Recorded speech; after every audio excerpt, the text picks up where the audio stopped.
Anche io spero che ci sia una capacità del sistema bancario di comprendere che non si può strozzare del tutto, anche se questa è una situazione che si sta protraendo, ma non si può uccidere il sistema imprenditoriale facendo leva sul credito e sul debito. È un appello senza filtri alle banche perché diano ancora credito a quello che arriva dall'assessore regionale Elena Donazzan nel giorno in cui si è riunita l'unità di crisi per la tessitura Monti, il gruppo di Maserata di Piave che oggi conta 248 dipendenti. Proprio i manager della storica azienda hanno confermato come siano in fase avanzata le trattative con un fondo svizzero specializzato in ristrutturazioni industriali e se alle banche si chiede di non chiudere i rubinetti, la richiesta al fondo elvetico è quella di formalizzare la sua proposta. Stiamo attendendo che questo fondo che si è affacciato e che vuole acquistare faccia una proposta alle banche soddisfacente, perché oggi il tema veramente grave è quello del debito e le banche pretendono che l'azienda rientri in fretta. Quanto alle possibili ricadute occupazionali, la sensazione netta è che il passaggio non sarà indolore, anche per questo il tavolo istituzionale tra azienda, regione, sindacati e Confindustria resta attivo. Sullo sfondo c'è una ristrutturazione,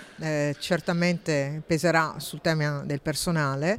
Il sindacato accompagna questa azienda ed è in un continuo confronto con la nostra unità di crisi. Nelle prossime settimane torneremo a trovarci.